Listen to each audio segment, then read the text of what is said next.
Alright, guys, I need to first pause and just say a really huge thank you to every single person who reached out either by email or here in the YouTube community about my granddad's passing just a couple weeks back. I don't want to move on without just saying thank you, and your condolences and your prayers really made a difficult time.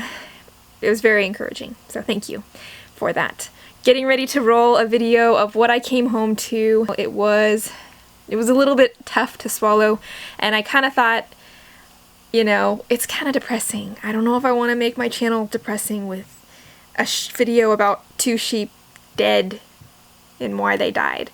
But the bottom line is that I want to be transparent with you guys, and I think that showing the whole picture is a really good way to be that. So I'm showing you the whole picture. When something dies, I'll try to let you know.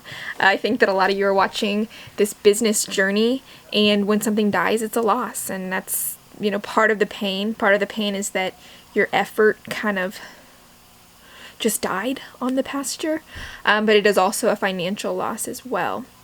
So it's good to keep it in context and to kind of understand that when you're working with livestock, you may have dead stock, and that's going to cost you in more ways than one, both emotionally and financially. So, without further ado, I will just roll the video.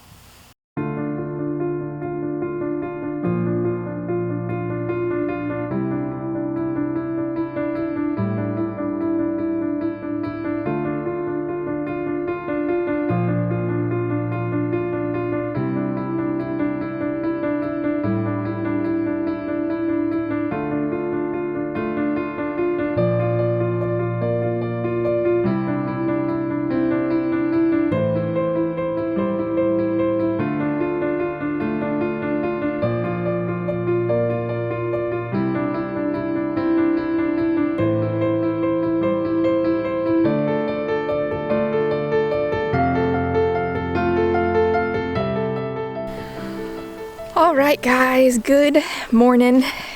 I'm out here doing chores for the first time since I got back from this weekend. It was my granddad's funeral, and there were 2 lambs that died over the weekend. I knew when I saw them exactly which ones they were. It was super cold this week when I left town, and I have been doctoring these particular 2 lambs all summer, and they hadn't been making any progress, and I knew when I left them that there was a good chance I could come back after the cold weather and see what I did end up seeing. Both of these lambs were first lambs that their moms had ever had. Both of their moms never bagged up, which is a term for the udders developing and producing a lot of good milk leading up to lambing. And these 2 lambs, their moms did not do that. So in the first couple of days, their mom's udders were still super tiny, and in those first few days, these lambs just did not get the colostrum and the high nutrition that they need as their body is absorbing those immunostimulants, I guess you could say. And so from the beginning, those 2 lambs just struggled and struggled and struggled. And I had hoped to, I don't know, I was just giving it my best with them. I mean, I knew they were stunted. They probably would never be adequate producers on my farm. But it just comes down to the fact that I was trying to save them. The actual condition that I think ended up getting them was Coccidiosis. And that is just another worm. There are 2 worms that are going to really affect you. And one is the barber poleworm. That'll just take them down fast if you don't watch it. And then Coccidia is another worm that damages their intestines and prevents them from absorbing nutrients. So it's more of a slow killer in that it'll just stunt the growth of your lambs and keep them from growing. Aside from that, everybody's looking really good.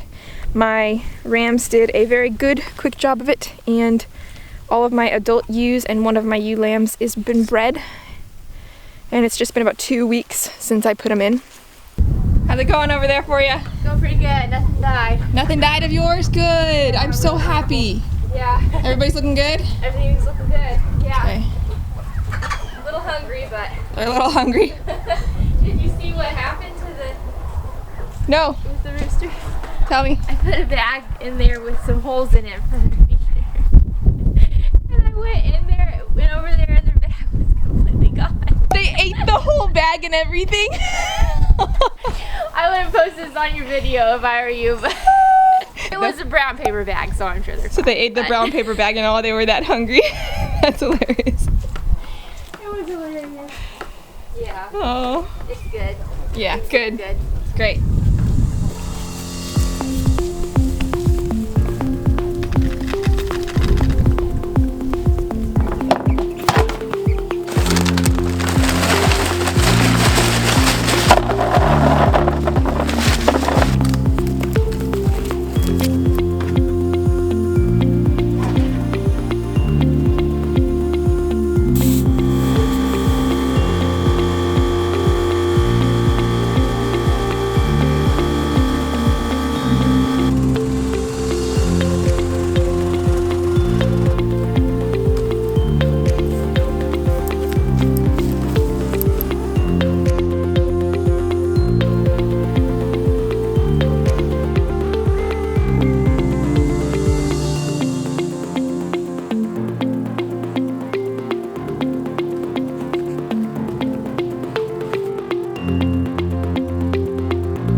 Behind you until... No, he's right here by his igloo.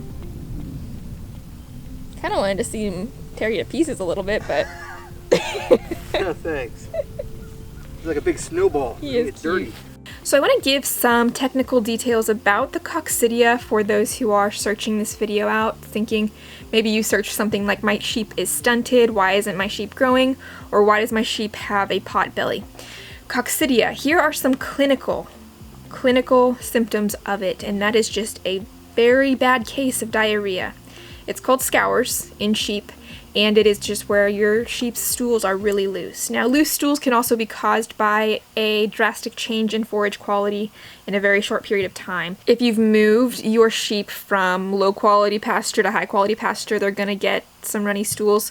But if it's a lamb and nothing serious has changed, I would look into that parasite, Cocci, as an option. Other symptoms of Coccidia are just simply stunted growth. You'll be out on pasture and you'll just notice that there is a lamb that's falling way behind, or just falling marginally behind, or maybe it started out strong in life and at one point it just stopped growing. That's kind of what happened with my sheep. Of course, they were runts from the beginning. Now here's the interesting thing, in that I just assumed, or I thought, that all lambs that had Coccidia would also have the runny stools. And so because I had clean backsides on pasture, didn't suspect it was in my lambs at all this year. Another quick thing to mention is that Coccidia, the adult ewes, are largely immune. Anyways, because I assumed that clean backsides meant that there was no presence of this parasite, I don't think I caught it as early with these two that died as I could have. Now, in all, these sheep were runts, and they were probably something that needed to be culled from my flock. I am probably a little bit more lenient with respect to the amount of inputs I will provide to my flock at this particular point in time than a lot of other people would be. And it's a personal thing, and if you are less lenient, that's fine for you. And for me, it's going to be a process of, as my flock enlarges, I probably will not be able to physically provide each and every one with the amount of care that I provided for these two lambs. But in saying that, these two lambs died, and it was probably for the best, to be honest. They were stunted in such a way that probably meant it was unsafe for them to have lambs of their own. And while it was painful, nature really took its course and did the job I did not want to do.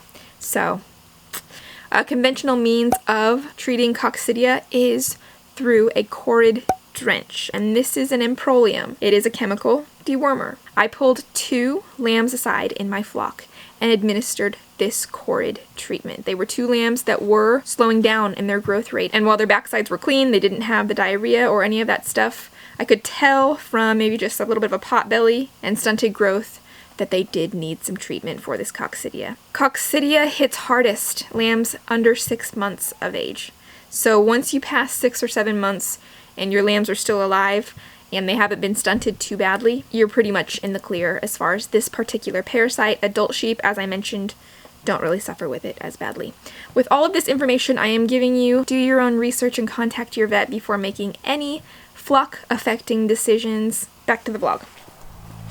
I was listening to somebody, it was a story kind of her life, and she'd gone through some really discouraging things, and she was like, what do you do when you just keep getting discouragements and things just kind of want to tear you down?